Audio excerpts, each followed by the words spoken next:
नमो दानम नमो सिद्धाणम नमो आयरियाणम नमो वज्रायाणम नमो लोये सवसाहुणम मंगलमय मंगल करण वीतराग विज्ञान नमो ताहि जाते भये अरहंतादि महान करि मंगल करि हो महा ग्रंथ करन को काज जाते मिले समाज सब पावे निज पद राज पावे निज पद राज। सुबह मंगल प्रभात की मंगल बेला में हमारी चर्चा मोक्ष मार्ग प्रकाशक जी शास्त्र के अंतर्गत 8वें अधिकार में पंडित साहब ने उपदेश का स्वरूप समझाते हुए बहुत मार्मिक चर्चा चरणानुयोग के माध्यम से हमारी 2 दिन से हो रही है।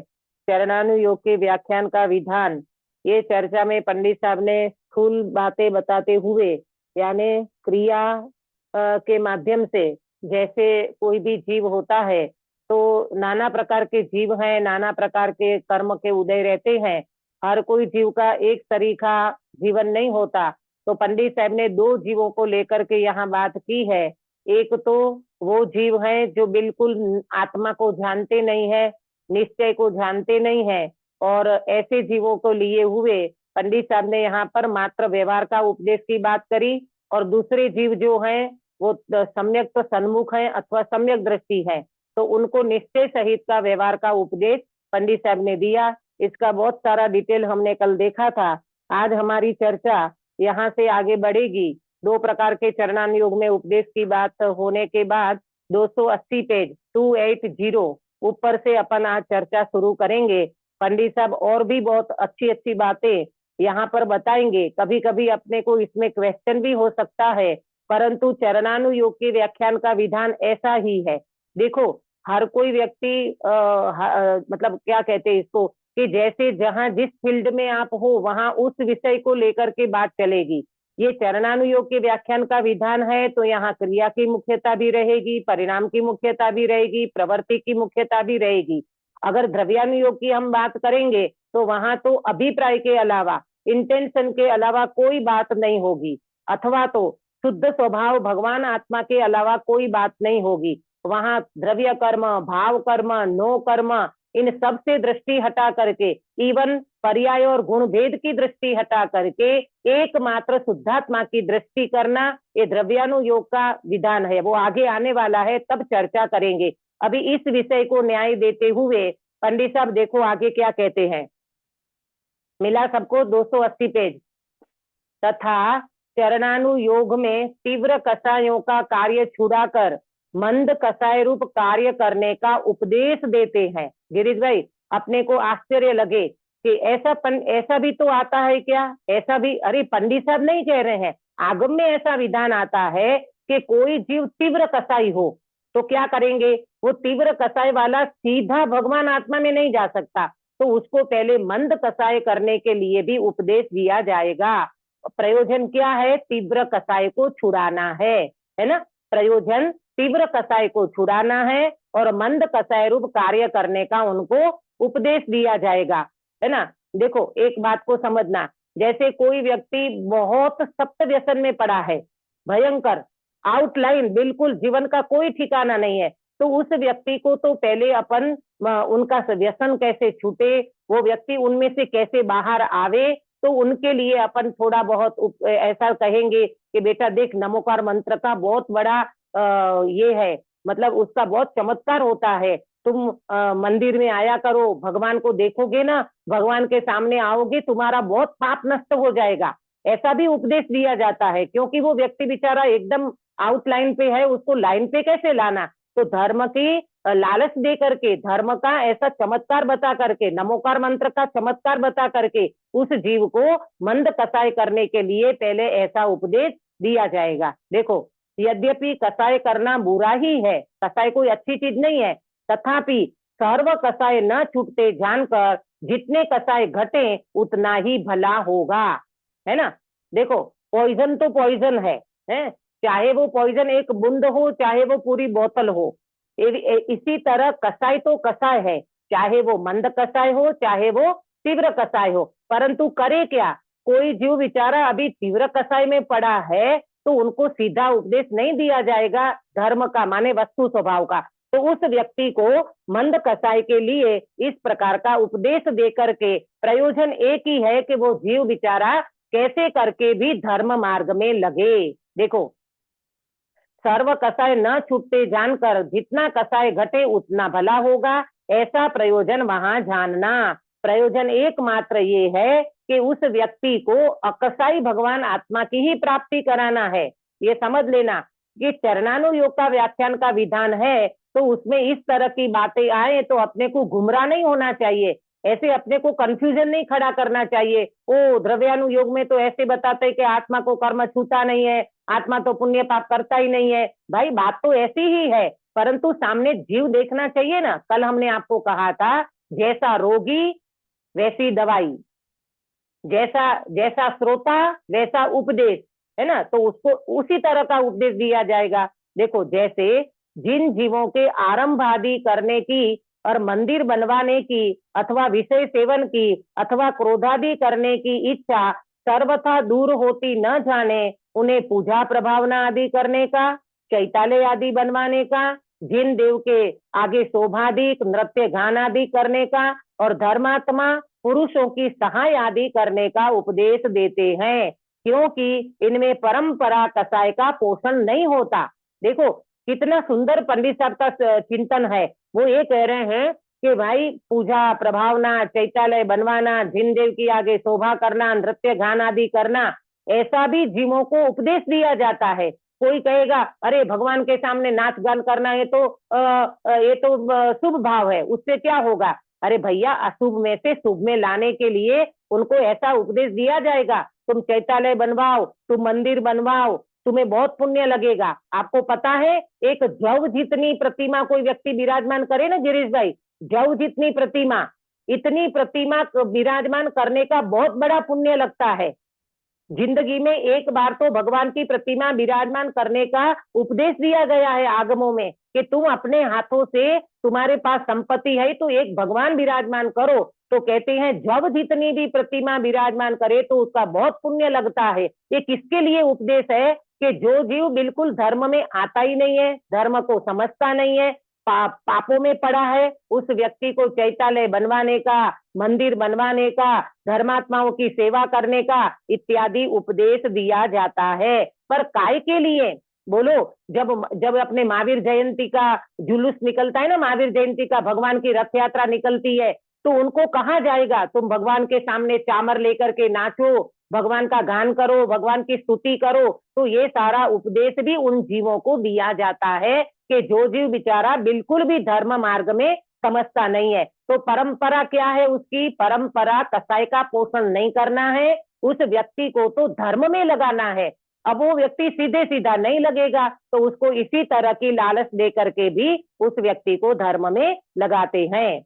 पाप कार्यों में परंपरा कसाय का पोषण होता है। देखो, पाप का कार्य होगा ना, उसमें तो परंपरा कसाय का पोषण होगा, पर ये पाप का कार्य नहीं है, ये पुण्य बांधने का कार्य है। और इस पुण्य बांधने के लिए नहीं कहा जाता ये व्यक्ति यहाँ आएगा तो अंदर जाएगा। देखो, जो व्यक्ति सड़क पे रहता है उसको कहेंगे मंदिर आओ, और जो व्यक्ति रोज मंदिर आता है उसको कहेंगे कभी अंदर तो जाओ, कभी अपनी भगवान आत्मा को भी देखने का अभ्यास करो। तो इसी तरह क्रम से उपदेश दिया जाता है।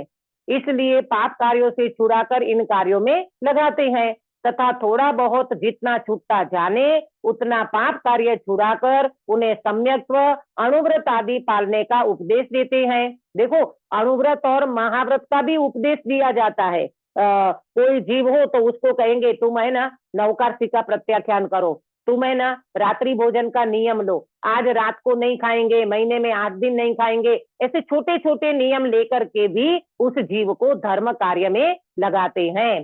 तथा जिन जीवों के सर्वथा आरंभ आदि की इच्छा दूर हुई है, उनको पूर्वोक्त पूजादि कार्य और सर्व पाप कार्य छुड़ाकर महाव्रत आदि क्रियाओं का उपदेश देते हैं। देखो ये भी है, पहले छोटे छोटे नियम देते हैं तो वो व्यक्ति अणुव्रत में आएगा, फिर जब ऐसा देखा जाए तो वो व्यक्ति तो बिल्कुल आरंभ आदि करना नहीं चाहता, बिल्कुल उनकी इच्छाएं ऐसी घर गृहस्थी की समाप्त हो चुकी है, तो उनको महाव्रत का उपदेश देंगे, है ना। उपदेश हमेशा ऊंचा चढ़ने का होता है, नीचे जाने का उपदेश कभी नहीं दिया जाएगा। कभी व्यक्ति ये नहीं कहेगा कि तुम तो खूब धंधा करो, तुम तो खूब तुम्हारे बाल बच्चों को आगे बढ़ाओ, ना, ऐसा उपदेश नहीं दिया जाएगा। उस जीव को पाप में से छुड़ाकर पुण्य में लगाएंगे और पुण्य में से आगे फिर धर्म में लगाएंगे, माने स्वभाव में लगाएंगे, ऐसा क्रम से उपदेश दिया जाता है। तथा किंचित रागादिक छूटते जानकर उन्हें दया, धर्म उपदेश, प्रतिक्रमण आदि कार्य करने का भी उपदेश देते हैं, है ना। जैसे जैसे राग आदि छूटते हैं ना, तो उनको अंदर के स्वभाव की दया, अपने भगवान आत्मा को राग द्वेष से बचाना, धर्म का उपदेश, प्रतिक्रमण आदि कार्य करने का उपदेश देते हैं। तुम प्रतिक्रमण करो, आलोचना करो, भगवान के सामने प्रायश्चित करो। अपने जीवन में कितने दोष हो जाते हैं, लेकिन अपन कभी उनका प्रतिक्रमण कब करते हैं? साल भर में एक संवत्सरी प्रतिक्रमण कर लिया, ऐसा लगता है सारे पाप हमारे धुल गए। ऐसा नहीं है, जैसे भोजन रोज करते हैं ऐसे प्रतिक्रमण भी रोज होना चाहिए। आज मेरे निमित्त से किस व्यक्ति को दुख हुआ, मैंने आज कौन से ऐसे मिथ्यात्व की प्रवृत्ति कर ली, अथवा तो अंदर में इस प्रकार के परिणाम, इंटेंशन, परिणाम, अभिप्राय कैसा कैसा चलता है, और मैंने आज शरीर से भिन्न भगवान आत्मा को देखने का अभ्यास किया कि नहीं किया, मैंने मात्र शरीर को ही पुष्ट करने के लिए ही मेरा वजन रहा, ये सारी चीजें चेक करके भगवान के सामने प्रतिक्रमण भी होना चाहिए। तो ऐसा उपदेश भी देते हैं। जहाँ सर्वराग दूर हुआ हो वहां कुछ करने का कार्य ही नहीं रहा। जब सारा राग दूर हो जाता है तो कोई कार्य रहता नहीं है, वो तो व्यक्ति कृतकृत्य हो जाएगा। इसलिए उन्हें कुछ उपदेश ही नहीं है। जिसका सारा राग दूर हो जाता है उनको फिर कोई उपदेश देने का रहता ही नहीं है। देखो, जैसे कोई व्यक्ति चोरी करता है ना, तो उसको चोरी नहीं करने का उपदेश दिया जाएगा, लेकिन व्यक्ति चोरी करता ही नहीं है तो उसको क्या उपदेश देंगे? बोलो गिरीश भाई, उसको क्या कहेंगे? अरे वो चोरी करता ही नहीं है। इसी तरह जो व्यक्ति राग में है उसको वितरागता का उपदेश दिया जाएगा, लेकिन जिस व्यक्ति का राग ही छूट चुका है तो उसको न अशुभ का न शुभ का कोई उपदेश की जरूरत नहीं है। वो तो अपने भगवान आत्मा के आनंद में रहते हैं, ऐसा क्रम जानना। इस तरह के पाप में से पुण्य और पुण्य में से फिर धर्म में व्यक्ति कैसे आवे, इस तरह का उपदेश का यहाँ क्रम बताया है। अब देखो और बात बताते हैं। तथा चरणानुयोग में कसाई जीवों को कसाई उत्पन्न करके भी पाप को छुड़ाते हैं। कसाई उत्पन्न करके भी पाप को छुड़ाते हैं और धर्म में लगाते हैं। कसाई जीवों को कसाई उत्पन्न करके भी, अब देखना, अपने को ये लगता है कि कसाई उत्पन्न करना माने क्या, तो पंडित जी बताते हैं, जैसे पाप का फल नरक आदि के दुख दिखाकर उनको भय कसाई उत्पन्न करके पाप कार्य छुड़वाते हैं। पाप का फल क्या होता है? नरक होता है, तो नरक का भय दिखाएंगे। तो ये भय क्या है? भय भी एक प्रकार का कसाय है ना। भय कौन सा कसाय है सुनीता जी? भय नाम का कसाय किसमें आता है? इसमें नौ कसाय में। हाँ, बहुत बढ़िया। नौ कसाय में हास्य, रति, अरति, भय, शोक, जुगुप्सा, है ना, ये सब आता है ना। स्त्री वेद, पुरुष वेद, नपुंसक वेद। तो कहते हैं कि उस व्यक्ति को क्या करते हैं कि वो व्यक्ति अगर तीव्र कसाय में पड़ा है, पापों में पड़ा है, तो उनको नरक का भय दिखाएंगे कि बेटा तुझे पता है नरक में कैसी कैसी वेदना होती है, नरक में एक दाना खाने को नहीं मिलता, नरक में एक पानी का बूंद नहीं मिलता। कल भाई साहब के प्रवचन में आ रहा था कि मैं भी पहले ऐसे प्रवचन करता था, तो पंडित साहब ने मेरी प्रवचन की थीम बदल दी। वो इसीलिए बदल दी कि लोगों को देखो, ये जब विषय चलता है ना, जब क्या बोलते चरणानुयोग का व्याख्यान चलता है, तब ये बात करते हैं चारों अनुयोग को प्रॉपर समझना। और भाई साहब अभी द्रव्यानुयोग की बात कर रहे हैं, तो वहां पर वो इसी तरह से कहेंगे कि अरे भगवान आत्मा को क्या नरक में क्या दुख है, तू तो दुखों से रहित है, तू तो सुख से भरा भंडार है। प्रभु ज्યાં જ્યાં જે જે યોગ્ય છે तहाँ समझવું ते, है ना। कोई ऐसा व्यक्ति है कि जो बिल्कुल पाप से डरता ही नहीं है, पाप करे ही जा रहा है, उसको तो भय दिखाएंगे। तुझे पता है नरक में क्या डंडे पड़ेंगे, नरक में कैसी कैसी वेदना सहन करनी पड़ेगी, तो ऐसी पद्धति भी चरणानुयोग में आती है। अपन उनका सर्वथा निषेध नहीं कर सकते। 4 दीवार होती है गिरीश भाई, उसमें से एक दीवार को तोड़ दो तो क्या होगा, मकान सही सुरक्षित रहेगा? क्यों भाई? फिर वहां से सब आवन जावन हो जाएगी, सब हवा की, मच्छरों की, ये सब। हाँ, अरे आप ये कहोगे दीदी मच्छर को तो छोड़ो, हम घर में सुरक्षित नहीं रह पाएंगे, हमें कहीं बाहर जाना होगा तो ये चौथी दीवार ही नहीं है, तो हम कैसे घर को सुरक्षित रखेंगे, है ना। तो कहने का मतलब ये है, जैसे 4 दीवार होते ही घर सुरक्षित होता है, ऐसे चारों अनुयोग से ही जीवन सुरक्षित होता है ना। व्याख्यान का विधान जैसा हो वैसा, अभी भाई साहब अध्यात्म का जोर देते हुए वो प्रवचन करते हैं, तो जोर तो वास्तव में वही आना चाहिए। द्रव्यानुयोग ही कार्यकारी होगा जब जीव को अनुभूति करना है, लेकिन और भी अनुयोगों को अपन निषेध नहीं कर सकते, है ना। हालांकि भाई साहब के जीवन भी देखो, उनका इतना पवित्र जीवन, इतना एक एक प्रवृत्ति उनकी देखो, उनका जीवन, व्यवहार, आचार, विचार, कोई उंगली नहीं उठा सके, इतना निर्दोष जीवन जीने वाले व्यक्तित्व है उनका।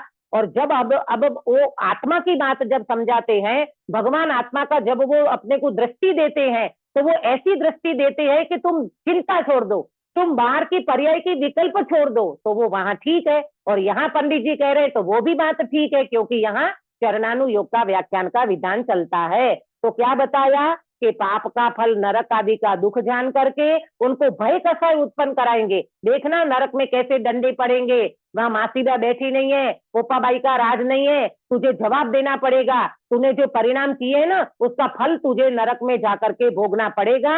ये सारा भय दिखा करके उनको पाप कार्य छुड़ाते हैं, तथा पुण्य के फल स्वर्ग आदि के सुख दिखाकर उन्हें लोभ कसाय उत्पन्न करके धर्म कार्य में लगाते हैं। बोलो, नरक का भय दिखा करके पाप छुड़ाते हैं, और स्वर्ग का लोभ दिखा करके, पुण्य के फल स्वर्ग आदि का लोभ दिखा करके उनको धर्म कार्य में लगाते हैं। देख बेटा, तू रोज मंदिर आएगा ना तो तुझे इतना पुण्य मिलेगा, तुझे इतना पुण्य का बंध होगा कि तुझे स्वर्ग मिलेगा, और स्वर्ग में ऐसे ऐसे वैभव मिलेंगे, ऐसे ऐसे तुझे भवन मिलेंगे, ऐसी ऐसी देवियां मिलेंगी। इस प्रकार का कथन भी चरणानुयोग में आता है, तो उसमें कोई विरोध नहीं है। क्यों? अभिप्राय क्या है, प्रयोजन क्या है काश्मीरा बेन, प्रयोजन क्या है पंडित जी का? उसका तीव्र कसाई छोड़ के उसको धर्म में लगाना है हाँ, ना। धर्म में लगाना है। प्रयोजन तो वितरागता का ही है। ऐसा नहीं है कि वो व्यक्ति को स्वर्ग का लोभ दिखा करके उनको स्वर्ग में ही भेजा दिया जाए, अथवा तो स्वर्ग में ही रुका दिया जाए। ना ना ना ना ना, वो व्यक्ति को पाप से छुड़ाकर पुण्य में लगाएंगे, और पुण्य से आगे फिर वो व्यक्ति को सच्चा धर्म भी बताएंगे। देखो, तथा यह जीव इंद्रिय विषय, शरीर, पुत्र, धनादि के अनुराग से पाप करता है, धर्म से परांगमुख रहता है, इसलिए इंद्रिय विषयों का मरण क्लेश आदि के कारण बतलाकर उनमें अरति कसाय कराते हैं। देखो तो सही पंडित साहब की सोच, और ये कैसे पंडित साहब ने कैसे कैसे अपने जीवन में इन चारों अनुयोग का कैसा सुमेल किया है। मालूम क्या बताया कि ये जीव कैसा है, ये संसारी अज्ञानी जीव कैसा है, इंद्रिय विषयों में लुप्त पड़ा है, शरीर के प्रति उनका अटैचमेंट है, पुत्र के प्रति उनका ममत्व है, धनादिक में उनका अनुराग है, और रात दिन पाप करे जा रहा है, करे जा रहा है। धर्म से तो बिल्कुल परान्मुख है और पापों की सामने सन्मुख है। तो ऐसे जीवों को क्या बताएंगे? इंद्रिय विषयों का मरण बता करके। मुझे कौन बताएगा 5 इंद्रिय के विषय में कौन सा जीव, एक इंद्रिय में स्पर्शेंद्रिय में कौन सा जीव लालच करके अने उनका अटैचमेंट करके उसमें आसक्ति करके मृत्यु को शरण होता है। फिर रसना इंद्रिय, फिर घ्राणेन्द्रिय, फिर कर्णेन्द्रिय, और फिर कौन सा रह गया? घ्राणेन्द्रिय, स्पर्शेंद्रिय, हाँ कर्णेन्द्रिय। और देखो पहले अपन लेते हैं स्पर्शेंद्रिय। हाँ, स्पर्शेंद्रिय में कौन व्यक्ति ऐसा आसक्त हुआ जो मरण के शरण हुआ? मैंने कराया है तो 5 का। मतलब हाँ, जीव हाथी का भौरा जीव, भौरा बराबर बराबर। हाँ। नहीं भौरा नहीं, हाथी का जीव स्पर्शेंद्रिय हाँ। में इतना आसक्त हुआ कि हथनी को देख करके वो इतना अंदर में उनको विकार जागृत हुआ कि वो गड्ढे में गिर गया। और वहां हथनी तो वो कोई थी नहीं, वो ऐसी बनाई गई थी वहां, है ना। तो वहां जाकर के वो गिरा और वहां फंस करके अपना जीवन समाप्त कर दिया, एक स्पर्शेंद्रिय की लालच में, उनकी आसक्ति में। फिर रसना, रसना की लालच में, रसना की लालच में कौन था ऐसा जीव जो अपना जीवन समाप्त कर देता है? भंवरा, भंवरा भंवरा। फूल के ऊपर फूल में फेंकता है ना, फूल बंद हो जाता है। नहीं भौरा नहीं तो नहीं नहीं, घ्राणेन्द्रिय भौरा में नहीं, भौरा भौरा घ्राणेन्द्रिय नहीं। में। हाँ, भौरा घ्राणेन्द्रिय में। रसना में मछली, मछली जो वो समुद्र के किनारे पे वो माछीमार होता है ना, वो जाल बिछाता है, तो वो जाल में आकर के वो गेहूं की गोली बना करके डालते हैं जाल में, तो वो क्या करती है मछली बेचारी, उसकी आसक्ति के कारण, रसना इंद्रिय की लालच के कारण वो जाल में आ जाती है और माछीमार उसको पकड़ लेकर के मार देता है। ये है रसना इंद्रिय की आसक्ति। फिर घ्राणेन्द्रिय में भौरा, भौरा बेचारा वैसे तो प्लाय कितनी भी तुम्हारी वो मोटी हो उसको छेद करके निकल जाता है, परंतु वो भौरा कमल के फूल में से वो इतना उसको रस लेने की लालसा पड़ी है कि वो कमल में पैक हो जाता है और अपना जीवन समाप्त कर देता है, परंतु वो भौरा उसकी खुशबू लेना छोड़ता नहीं है। ख्याल में आया? तो ये 3 इंद्रियां हुई। अब कर्णेंद्रिय में कौन लालचू होता है? कर्णेंद्रिय में हिरण हरण के हुए ना, मैंने सुना तो। हाँ, हिरण, हिरण सही कहा गिरीश भाई ने। हिरण जो है संगीत का शौकीन होता है, तो जब वो संगीत की बांसुरी संगीत बजता है ना, तो वो हिरण इतना मशगूल हो जाता है कि पारधी आकर के, शिकारी आकर के उनका शिकार कर लेता है और वो व्यक्ति मरण के शरण हो जाता है। अब कौन बचा? अब कोई इंद्रिया बची? चक्षु चक्षु इंद्रिय चक्षु इंद्रिया। चक्षु इंद्रिय में पतंगा, ये पतंगा होता है ना लाइट के उसमें आता है, तो वो पतंगा आंख को मतलब देखने के विषय में इतना लुब्ध होता है कि वो अपना जीवन वहां समाप्त कर देता है। तो इसी प्रकार से एक एक इंद्रिय के विषय में अगर जीव अट्रैक्शन रखता है, आसक्ति रखता है, तो मृत्यु के शरण हो जाता है। तो पंडित जी यहाँ कहते भैया तू 5 इंद्रिय के विषय में इतना आसक्त पड़ा है तो तू विचार तो कर कि होगा क्या। क्लेश आदि कारण बतलाकर उनमें अरति कसाय कराते हैं। ये अरति कराती है, 5 इंद्रिय के विषय में कोई सुख नहीं है। देखना एक एक इंद्रिय के विषय में व्यक्ति आसक्त रहता है तो मरण के शरण हो जाता है, तो उनको अरति कराते हैं, विषयों में अरति कराते हैं, रति नहीं कराते, रति को छुड़ाते हैं, अरति कराते हैं, जिससे वो व्यक्ति पापों से छूटे और पुण्य कार्य में लगे, तो आगे उनको धर्म का चांस मिलेगा। शरीर आदि को अशुचि बतलाकर वहां जुगुप्सा कराते हैं। मालूम ये शरीर को क्या बताया? ये शरीर जो है वो शरीर जो है वो वास्तव में हाड मांस चाम का पुतला है। ये शरीर में कितने कितने रोग भरे पड़े हैं, पौने दो रोग ये शरीर में 3.5 करोड़ रोम राय और उसमें कितने सारे रोग भरे पड़े हैं। अरे भैया ये तो ऊपर से ये चाम मड़ी है इसलिए अच्छी दिखती है, ये शरीर अच्छा दिखता है, ये शरीर अंदर में देखो तो हाड मांस चाम से भरा पड़ा है, इसीलिए ये शरीर भी कोई राग करने लायक नहीं है। उनकी जुगुप्सा, उनकी ग्लानि, उनकी घृणा करके उनको वहां से छुड़ाते हैं। पुत्रादि को धनादि के ग्राहक बतलाकर वहां द्वेष कराते हैं। देख तू तेरे बेटों के पीछे तेरा जीवन गंवा रहा है ना, तुझे पता है ये सारा संसार स्वार्थी होता है, दुतारे की टोली है, तेरा बच्चा, तेरा बीवी बच्चे ये सब स्वार्थ के सगे हैं, कोई तेरे उसमें सहाय नहीं करेंगे।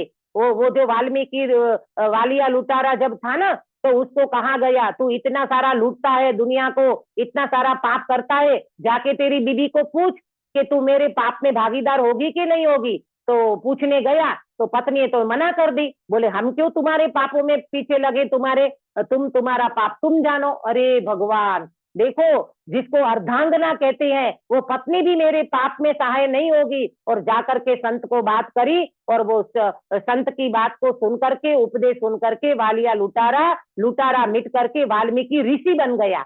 बोलो है ना। तो इसीलिए कि भाई ऐसा नहीं है कि पत्नी के प्रति तुम उपेक्षा करो और उनको बिल्कुल ये ना करो ना, अंदर में ये समझो कि भाई हर कोई व्यक्ति अपना अपना उदय लेकर के आता है और संसार में सब स्वार्थ के सगे होते हैं, अपना काम सध जाता है, तो मैं कौन और तू कौन, ऐसी बातें भी चरणानुयोग में बताई जाती है। तो क्यों? क्योंकि वहां से तेरा राग छुड़ाना है, तेरी आसक्ति छुड़ानी है। तो इस प्रकार की जुगुप्सा बता करके शरीर की भी अशुचि बताते हैं, पुत्रादि धन का ग्राहक बतलाकर द्वेष कराते हैं। तो अपने को ये लगता है अरे दीदी एक तरफ तो कहते हैं किसी से राग मत करो, किसी से द्वेष मत करो, बात तो सही है, लेकिन तेरा राग तो देख कितना अंदर में घुसा पड़ा है, तू कितना तेरे बाल बच्चों के पीछे तेरा जीवन जा रहा है, तुझे समझ में नहीं आता।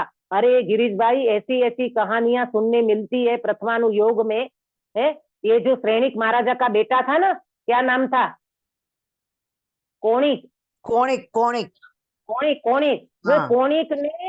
कोणिक ने जब वो कोणिक का जन्म हुआ था, माता को ऐसा दोहद उत्पन्न हुआ था, वो बहुत बड़ी लंबी कहानी है, वो मैं नहीं सुनाऊंगी। परंतु जब श्रेणिक महाराजा ये बच्चे को, इनकी माँ को दोहद उत्पन्न हुआ था कि पिताजी के कलेजे का मांस खाने का दोहद, तो जब वो बच्चा जन्मा ना तो उनकी माँ को अंदर से इतनी ग्लानि हो गई कि ये बच्चा क्या करेगा, तो जाकर के उसको कचरे के डब्बे में डाल दो, ऐसा उनको भाव हुआ। तो जैसे उनको पता चला ना तो वहां से उनको उठा करके उसके बच्चे को, जो उंगली में कोई प्रॉब्लम था, तो वो उंगली का सारा प्रॉब्लम उनने सॉल्व कर दिया है, और वो बच्चे को वहां से उठा करके ले आए, और यही बच्चा जाकर के उनको जेल में डाल दिया और 500 हंटरों का मार मार रहा है। कौन? काश्मीरा में बेटा बेटा उसका बेटा कोणिक। उसका बेटा उसका बेटा कोणिक, हाँ। उसका बेटा कोणिक। ऐसी ऐसी प्रथमानुयोग में कहानियां आती है। हमको समझ लेना चाहिए कि अपना आत्म कल्याण जितना बने उतना जल्दी करो भाई, किसी के राग द्वेष में पड़ने की बात नहीं है। मार्ग तो वास्तव में वितरागता का है।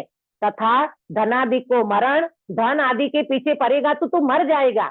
हर्षद मेहता, किस तरह से वो व्यक्ति की बेचारी की मृत्यु हुई, इसे ज्यादा लालच नहीं रखना चाहिए पैसों को भी। अरे तुम्हें दाल रोटी मिलती है तो कृपारुदेव के शब्दों में कहे कि માંડ માંડ તારી આજીવિકા ચાલે, એટલું સાધન તારી પાસે હોય તો જલ્દી નિવૃત્તિ લઈને આત્મ સાધના કરી લેવી જોઈએ। ये बात को हमेशा याद रखना। क्लेश आदि का कारण बतलाकर वहां अनिष्ट बुद्धि कराते हैं। ये सारी चीजों में अनिष्ट बुद्धि कराते हैं। इसमें इष्ट बुद्धि रखना, आसक्ति रखना, अट्रैक्शन रखना ठीक नहीं है। इत्यादि उपायों से विषयादि में तीव्र राग दूर होने से उनके पाप क्रिया छूटकर धर्म में प्रवृत्ति होती है। इसी तरह वो व्यक्ति विषयादि से दूर होगा, कषायों से दूर होगा, पाप क्रिया उनकी छूटेगी तो कहाँ लगेगा? धर्म की क्रिया में लगेगा, धर्म की प्रवृत्ति में लगेगा। तथा नाम स्मरण, स्तुतिकरण, पूजा, दान, शील आदि से इस लोक में दारिद्र्य कष्ट दूर होते हैं। बोलो, यहाँ तक भी बात करेंगे तो नमोकार मंत्र का जाप करेगा ना तो तेरी दरिद्रता दूर हो जाएगी। भगवान की स्तुति करेगा, पूजा करेगा, दान देगा, शील आदि का पालन करेगा तो तेरे सारे कष्ट दूर हो जाएंगे। ऐसी बात भी कहेंगे। चरणानुयोग में ऐसा कथन आता भी है, पुत्र धनादि की तेरे को प्राप्ति हो जाएगी। इस प्रकार निरूपण द्वारा उनके लोभ उत्पन्न करके उन धर्म कार्यों में लगाते हैं। किसी जीव को ऐसा प्रश्न होवे तो दीदी फिर तो ऐसी बात हो गई कि अपन भगवान की पूजा करो तो अपने को इष्ट चीज की प्राप्ति हो जाएगी, तो अपन उस भाव से पूजा करें। बोले नहीं भाई, ये किस जीव के लिए बात है? जो जीव बिल्कुल पापों में पड़ा है उनके लिए धर्म में कैसे लगे, पुण्य कार्य में कैसे आवे, पुण्य प्रवृत्ति करके वो कैसे जीव पापों से बचे, उनके लिए बात है। हमारे जैसे जीवों के लिए ये बात नहीं है काश्मीरा बहन। अरे हमारे जैसे जीवों को तो जल्दी से जल्दी भेद विज्ञान करके इन सारे भावों से दूर होकर के, सारे भावों से भिन्न होकर के भगवान आत्मा की प्राप्ति करना, ये बात हमारे लिए है। मेडिकल सेंटर खुला तो है लेकिन सारी दवाइयां अपने लिए है क्या प्रेमलता जी? नहीं, अपने लिए हाँ, नहीं। सारी दवाइयां अपने लिए नहीं है। अपने को जो रोग है, अपने को जो तकलीफ है, वो दवाई का सेवन अपने को करना चाहिए। यहाँ उपदेश तो सारा कुछ दिया गया है, लेकिन अपने जीवन को चेक करना कि ये उपदेश हमारे लिए है कि इससे हमें आगे बढ़ गए हैं, हम यहाँ रुके हैं, अटके हैं तो लेना, नहीं है तो बोलना हमारे लिए नहीं है, हम तो इससे आगे हैं, तो अपना चेक करना। इसी प्रकार अन्य उदाहरण जानना। हाँ, अभी ये कौन? व्यक्तिगत एक एक की कैसी परिणति है उसके ऊपर फोकस किया गया है, माने कौन सा जीव हाँ कैसा है उसके ऊपर। हाँ लेकिन हाँ, आजकल बराबर अभी है। देखते हैं कि नॉर्मल सांसारिक जीवन में भी सुबह से उठ के लोग इतने सब अलग अलग चीज में व्यस्त होते हैं, तो भगवान का नाम ये तो साइड में, इवन सुबह नॉर्मली सुबह उठ के हम लोग नवकार मंत्र बेड के ऊपर ही लेते हैं, वो भी सब साइड में रह गया है। पूरा दिन क्या करने का है क्या नहीं करने का है उसी में। तो अभी एक जीव क्या पैसा कौटुंबिक भी ये नहीं रहता है। और लोक में तो सही मैं बात। देखता हूँ ना, अपने अपना इधर साउथ इंडियन में, तो सुबह वो साफ वाफ करके वो उम्रा धोते हैं, फिर वो आगे रंगोली करते हैं, ऐसा ऐसा, माने हम्म, वो टाइप का तो अपना ये जैन कुटुंब में तो कुछ दिखता ही नहीं है। माने अभी हाँ, तो पता ही नहीं चलता है कि कैसा सही बात है। सांसारिक जीवन, नॉर्मल जीवन इसीलिए जीने का। सही बात है गिरीश भाई, आपकी बात बिल्कुल सही है कि व्यक्ति इतना व्यस्त हो गया है। और मालूम, पंडित जी हुक्मचंद भारिल जी का है, वो व्यस्त त्रस्त अभ्यस्त रहा, पूजा में लिखा है पंडित साहब ने, ये हुक्मचंद जी भारिल ने।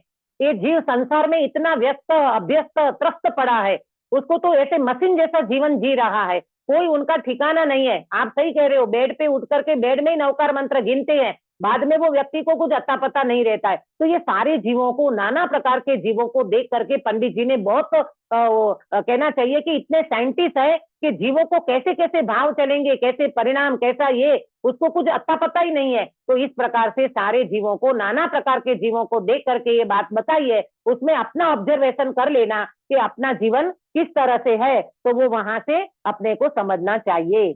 अब देखो प्रश्न है, यहाँ प्रश्न है कि कोई कसाई छुड़ा कर कोई कसाई कराने का प्रयोजन क्या? एक तरफ तुम कसाई कराते हो और दूसरी तरफ कसाई छुड़ा, तो इसका प्रयोजन क्या है? कसाई करके कसाई छुड़ाना, ये क्या प्रयोजन है भाई? ऐसा प्रश्न है। उसका समाधान बहुत सुंदर पंडित जी देते। देखो, जैसे रोग तो शीतांग भी है और ज्वर भी है। शीतांग माने ठंडा, जी कभी ऐसा होता है ना, शरीर बॉडी एकदम ठंडा हो जाता है, कभी फीवर आता है तो एकदम ठंडी लग करके आता है, ऐसा शरीर ठंडा हो जाता है, तो इसको शीतांग कहते हैं। और ज्वर भी है, ज्वर माने गर्म, फीवर, गर्म हो जाता है, इतना बॉडी गर्म हो जाता है। परंतु किसी का शीतांग से मरण होता जाने, वहां वैद्य उसको ज्वर होने का उपाय करता है, और ज्वर होने के पश्चात उसके जीने की आशा हो, तब बाद में ज्वर को भी मिटाने का उपाय करता है। पंडित जी दृष्टांत में एकदम माहिर है, जैसे हमारे भाई साहब है, देखो कितना सुंदर दृष्टांत दिया कि किसी व्यक्ति को शीतांग है तो उसको वैसी ज्वर माने गर्म कराएंगे बॉडी को, और किसी व्यक्ति को गर्म है शरीर तो उनको गर्म शरीर माने फीवर है उसको, तो बाद में उनको फीवर भी उसका दूर कराएंगे। पहले वो उसका ठंडापन तो दूर होवे, जो एकदम शीतांग पड़ा है, जो एकदम ठंडा बोर हो गया है। अपन कई बार देखते ना सुनीता जी, व्यक्ति की जब मृत्यु होती है ना, तो सबसे पहला क्या ठंडा होता है? शरीर, शरीर। हाँ, शरीर का मतलब पैर ठंडे होने लगते हैं। अपन तलवा देखते हैं उनका, पैर का तलिया, यहाँ से समझ आने लगता है अब ये व्यक्ति का जीवन बचा नहीं है। ऐसे करते करते पूरा शरीर उसका ठंडा हो जाए तो फिर अपन तुरंत बोलते डॉक्टर को बुलाओ भैया, इसमें कुछ गड़बड़ लग रही है। तो ऐसे यहाँ कहते हैं पहले शीतांग को दूर करना है तो उसके शरीर को गर्म करेंगे, फिर उनका जो फीवर है उसको बाद में दूर करेंगे। ये तो दृष्टांत हुआ। उसी प्रकार कसाई तो सभी हे हैं, कितना सुंदर वाक्य, कसाई तो सभी हे हैं, एक भी कसाई को उपादेय नहीं कह रहे हैं। यहाँ पुण्य को उपादेय नहीं कहते, शुभ भाव को उपादेय नहीं कहते, शुभ प्रवृत्ति को उपादेय नहीं कहा, परंतु किन्हीं जीवों के कसायों से पाप कार्य होता जाने, वहां श्री गुरु उनको पुण्य कार्य के कारणभूत कसाई होने का उपाय करते हैं। करें क्या? पंडित जी कहते हैं भैया वो व्यक्ति पहले कसाई में पड़ा है, पापों में पड़ा है, तो श्री गुरु उनको पुण्य कार्य में लगाते हैं, फिर उनका पुण्य भी छुड़वाएंगे, पश्चात उनको सच्ची धर्म बुद्धि हुई जाने, तब बाद में कसाई मिटाने का उपाय करते हैं। ऐसा प्रयोजन जानना, पहले तीव्रता से मंदता में लाना, फिर मंदता से कसाई का अभाव में लाना, इस प्रकार का उपदेश देते हैं। तथा चरणानुयोग में जैसे जीव पाप छोड़कर धर्म में लगे, वैसे अनेक युक्तियों द्वारा वर्णन करते हैं। चरणानुयोग में जीव को पाप के छुड़ाने के लिए बहुत सारी चीजें बताते हैं, कैसे करके भी वो जीव धर्म में लगे तो अनेक युक्ति द्वारा वर्णन करते हैं। वहां लौकिक दृष्टांत, युक्ति, उदाहरण, न्याय वृत्ति के द्वारा समझाते हैं। दृष्टांतों से समझाएंगे, युक्ति लगा के समझाएंगे, एग्जाम्पल से समझाएंगे, न्यायिक माध्यम से समझाएंगे। तो कहते हैं कहीं अन्य मत के भी उदाहरण आदि कहते हैं, अन्य मत के भी उदाहरण दे करके बताते हैं। जैसे सुप्त मुक्तावली में लक्ष्मी को कमल वासिनी कही और समुद्र में विष और लक्ष्मी उत्पन्न हुए, उस अपेक्षा उसे विष की भगिनी कही है। इसी प्रकार अन्यत्र कहते हैं। अब ये अन्य धर्म में बातें आती होंगी, अपने को ज्यादा इसका पता नहीं है, परंतु सुप्त मुक्तावली नाम का कोई शास्त्र है तो उसमें लक्ष्मी को क्या कहा, कमल वासिनी। लक्ष्मी क्या करती है, कमल में वास करती है, ऐसा कोई बताया होगा। और समुद्र में विष और लक्ष्मी ये दोनों उत्पन्न होते हैं, तो कहते हैं उसे विष की उस अपेक्षा से विष की भगिनी कही। किसको, लक्ष्मी को। लक्ष्मी को विष की भगिनी कही क्योंकि वो समुद्र में है ना, समुद्र में जहर भी है और समुद्र में लक्ष्मी भी उत्पन्न होती है, तो वो उसका भाई बहन हो गए ना, उसकी भगिनी हो गई। भगिनी माने बहन। तो इस प्रकार का दृष्टांत दे करके अन्यत्र बातें भी जो आती है तो उसको वहां उसी हिसाब से लगाते हैं। वहां कितने ही उदाहरण झूठे भी हैं।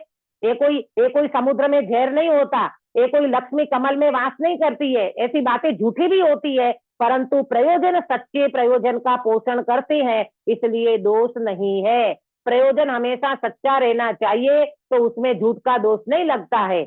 यहाँ कोई कहे कि झूठ का तो दोष लगता है, झूठ बोलो तो दोष नहीं लगेगा, बोले दोष तो लगता है। पंडित जी कहते हैं भाई यदि झूठ भी है और सच्चे प्रयोजन का पोषण करे तो उसे झूठ नहीं कहते, तथा सच भी है और झूठे प्रयोजन का पोषण करे तो वह झूठ ही है। इससे सीधी बात समझ में आती है कि प्रयोजन किसका है, पोषण किसका करना चाहते हो। पोषण अगर सत्यता का करना चाहते हो और तुमको तत्काल में अगर झूठ बोलना पड़े या कोई ऐसी झूठ की बात आ जाए तो उसमें दोष नहीं लगता। दोष हमेशा अभिप्राय का लगता है, और अभिप्राय में प्रयोजन में अगर वो बात नहीं है तो ऐसा झूठ का पाप नहीं लगता, ऐसा कहते हैं। अलंकार युक्ति नामाधिक में वचन अपेक्षा झूठ सच नहीं है, प्रयोजन की अपेक्षा झूठा सच है। अलंकार युक्ति नामाधिक में अभी बताएंगे कि जैसे तुच्छ शोभा सहित नगरी को इंद्रपुरी के समान कहते हैं तो झूठ है। बोलो, अपना ये नासिक है, जैसे हमारा ये नासिक को कोई इंद्रपुरी कहे तो क्या नासिक इंद्रपुरी है क्या? नहीं है ना। तो फिर क्यों कहते हैं, जैसे बोलते ना कश्मीर तो भारत का क्या बोलते हैं, कश्मीर तो भारत का ऐसा, हाँ, भारत का स्वर्ग है। कश्मीर तो भारत का स्वर्ग है, तो क्या कश्मीर स्वर्ग हो गया? नहीं भाई, वो ऐसी अलंकारिक भाषा में ऐसा बोला जाता है, ये समझना। अलंकारिक भाषा में ऐसा कहा जाता है, वास्तव में है तो झूठ, परंतु शोभा के प्रयोजन का पोषण करता है। ये कश्मीर ऐसा शोभायमान है, इंद्रपुरी जैसा शोभायमान है, स्वर्ग जैसा शोभायमान है, तो बोला जाता है, इसलिए झूठ नहीं है। तथा इस नगरी में छत्र को दंड है, अन्यत्र नहीं है, ऐसी एक कहावत चलती है। यहाँ ये नगरी में तो भैया छत्र को दंड है, अन्यत्र नहीं है, ऐसा कहा तो झूठ है, अन्यत्र भी दंड देना पाया जाता है। मालूम इसमें क्या कहना चाहता है, वहां का राजा इतना न्यायवान है कि ऐसे वैसे व्यक्ति को वो दंड नहीं देता है। तो कहावत क्या पड़ गई, भैया ये नगरी में तो छत्र को दंड है, बाकी दंड नहीं है। तो बात सच्ची नहीं है ऐसी, और झूठी नहीं है, और सच्ची क्यों मालूम ऐसा बताया, वहां अन्यायी व्यक्ति को दंड दिया जाता है, परंतु जो न्यायवान व्यक्ति रहते हैं, राजा भी न्यायवान है, और व्यक्ति अगर न्यायवान में रहता है तो वहां नगरी में ऐसे व्यक्ति को दंड नहीं मिलता। अधिकांश वहां न्यायवान लोग रहते हैं, परंतु वहां अन्यायवान थोड़े हैं और न्यायवान को दंड नहीं देते, ऐसे प्रयोजन का पोषण करता है, इसलिए झूठ नहीं है। आ गई ना बात कि न्यायवान को दंड नहीं मिलता, अन्यायवानी व्यक्ति ही थोड़ा है और राजा भी न्यायवान है, इसीलिए ये बात झूठी नहीं है। तथा बृहस्पति का नाम सुरगुरु लिखा है। ये बृहस्पति अपन वार बोलते हैं ना, सोमवार मंगलवार, तो पहले जमाने के लोग बोलते हैं बृहस्पति। आज कौन सा वार है, बृहस्पति। बृहस्पति माने गुरुवार, तो वहां, हाँ गुरुवार, तो वहां कुछ ऐसा आया होगा अन्य धर्म में कि उनका नाम सुरगुरु लिखा है, मंगल का नाम कूज लिखा है। तो ऐसे नाम अन्य मत की अपेक्षा है, इनका अक्षरार्थ है तो झूठा है, परंतु वह नाम उस पदार्थ का अर्थ प्रकट करता है, इसलिए झूठ नहीं है। ये जो पदार्थ है उनका अर्थ इस प्रकार का बनता है, इसलिए वो झूठा नहीं है। बराबर। इस प्रकार अन्य मतादि के उदाहरण आदि देते हैं तो झूठ है। अन्य मत का उदाहरण कोई सच्चा नहीं है, परंतु उदाहरण आदि का तो श्रद्धान कराना है नहीं, श्रद्धान तो प्रयोजन का कराना है, और प्रयोजन सच्चा है, इसलिए दोष नहीं है। प्रयोजन वास्तव में कैसा है? सच्चा है, इसलिए दोष नहीं है। तो इस प्रकार से पंडित जी ने यहाँ पर ये बातें बताई कि भाई जैसा सामने व्यक्ति हो। आज की चर्चा में मुख्य रूप से दो बातें आई कि एक तो वो व्यक्ति को तीव्र कसाई छोड़ा करके मंद कसाई में लगाना है, बराबर। और दूसरी बात ये आई कि वो व्यक्ति को तीव्र कसाई व्यक्ति है तो उनको पाप छुड़ाने के लिए भय दिखाते हैं और स्वर्ग का लोभ भी दिखाते हैं। ये दोनों चीजों दिखा करके वो व्यक्ति को पाप से छुड़ा करके धर्म में लगाना है, पुण्य में लगा करके उनको वास्तविक धर्म में लगाना है। इसीलिए इस प्रकार का कथन ये चरणानुयोग में मिलते हैं। फिर अन्य दर्शन की भी दो तीन बातें बताई। वहां प्रयोजन पंडित जी का एक ही है कि भाई प्रयोजन तो इसका पोषण करना है कि सच्ची बात का, वितरागता का पोषण करना है। तो व्यक्ति को मात्र पुण्य में नहीं लगाने रखना है। श्रद्धांत तो वास्तव में प्रयोजन का एक ही है कि वो व्यक्ति कैसे करके भी वितराग मार्ग में लगे। तो इस तरह से आज की ये चर्चा हुई है। कल अपन आगे चरणानुयोग में और भी बहुत अच्छी बातें आने वाली है। अभी 2-3 पेज का है तो अपन कल इसकी बात को आगे बढ़ाएंगे। अभी यहाँ मैं विराम लेती हूँ। आप इनको बहुत ही इजी है, मतलब इसको इसमें कोई ज्यादा बुद्धि लगाने की जरूरत नहीं है। फिर भी आप इनका दिन में स्वाध्याय करना तो आपको समझ में आएगा। जैसे अभी गिरीश भाई ने बताया ना, अपने जीवन का ऑब्जर्वेशन करें प्रभु कि मात्र भगवंतों का नाम लेकर के हम रह जाते हैं सुबह सुबह और दिन भर हमें होश नहीं है, पापों में, धंधों में, बच्चों में, बीबी में, इसी में लगे रहते हैं तो हमारा जीवन ऐसा ही चला जाएगा। नहीं प्रभु, अनंत बार के बाद एक भव जीव को ऐसा मिलता है जिसमें वो व्यक्ति आत्म कल्याण कर सकता है। तो ऐसे आत्म कल्याण के हमें जो अवसर मिला है, इस अवसर को गवा करके इसको अपन सार्थक करें, सफल करें और अपने गंतव्य स्थान को प्राप्त करें। अपना मोक्ष ही एकमात्र प्रयोजन है, अपना शुद्धात्मा ही एकमात्र प्रयोजन है। उसको ही हम अपने जीवन में, उसको ही प्रायोरिटी दे। अपना बहुत जीवन चला गया, थोड़ा ही बचा है ना। तो इस जीवन में अभी तो एक ही कार्य करना है। जैसे भाई साहब कहते हैं ना, तुझे कुछ समझ में नहीं आता, मैं गायक हूं ना, मैं ध्रुव हूं ना, मैं भगवान हूं ना, इतना भी तुझे समझ में आ जाए। कल का प्रवचन कितना बढ़िया था। सच्ची समझ का नाम आनंद है। हम आनंद को ढूंढने जाते हैं पदार्थों में, विषयों में, इधर उधर। अरे नहीं नहीं प्रभु, तेरा भगवान आत्मा ही आनंद का सागर है और तुझे भगवान आत्मा की सच्ची समझ आ गई तो तुझे जीवन में आनंद ही आनंद है। इतनी मार्मिक चर्चाओं का जो अपने को अवसर मिला है, ये वास्तव में ऐसे ज्ञानियों का समागम अपने को छोड़ना नहीं चाहिए। अपना आत्म कल्याण जैसे भी बने वैसे करने का हमारा पुरुषार्थ रहे। इस मंगल भावना के मैं बात को विराम देती हूँ। निज निधि निज में बताई यह अनंत उपकार है, इसके लिए जिनवाणी माँ को वंदना सतवार है, वंदना सतवार है। किरण बेन है क्या? काय सर कराएंगे किरण बेन? किरण बेन नहीं है, मैं ही गिरीश करा भाई आप करा दो। दूं। हाँ। नमो ओरियंताणं नमो सिद्धाणं नमो आर्याणं नमो वज्जाणं नमो लोये सवसावणं। नमो ओरियंताणं नमो सिद्धाणं नमो आर्याणं नमो वज्जाणं नमो लोये सवसावणं। नमो ओरियंताणं नमो सिद्धाणं नमो आर्याणं नमो वज्जाणं नमो लोये सवसावणं। नमो ओरियंताणं नमो सिद्धाणं नमो आर्याणं नमो वज्जाणं नमो लोये सवसावणं। नमो ओरियंताणं नमो सिद्धाणं नमो आर्याणं नमो वज्जाणं नमो लोये सवसावणं। नमो ओरियंताणं नमो सिद्धाणं नमो आर्याणं नमो वज्जाणं नमो लोये सवसावणं। नमो ओरियंताणं नमो सिद्धाणं नमो आर्याणं नमो वज्जाणं नमो लोये सवसावणं। नमो ओरियंताणं नमो सिद्धाणं नमो आर्याणं नमो वज्जाणं नमो लोये सवसावणं। नमो ओरियंताणं नमो सिद्धाणं नमो आर्याणं नमो वज्जाणं नमो लोये सवसावणं। एसो पंचनमकारो स्वपावपणासनो मंगलानं च सविसिं पदं भवेम। बोलो अंतर्मुख मुद्राधारी सर्व जिनेन्द्र भगवान की जय हो। नित्य बोधिनी द्वादशांगमयी जिनवाणी माता की जय हो। 3 9 करोड़ सर्वे वितरागी महामुनि राजों की जय हो। परम अहिंसामय वितरागी जैन धर्म की जय जय हो। हो। सभी को जय जिनेन्द्र। जय जिनेन्द्र।